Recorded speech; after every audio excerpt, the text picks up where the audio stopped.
We are looking at flip face Toby, and I bought this for $85.79.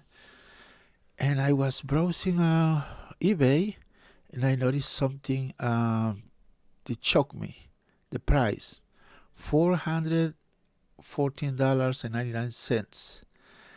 I don't know if is this the new norm for the flip face Toby. Is this the new Oliver that the price is way too high? I think they are making a good bucks selling this flip face Toby.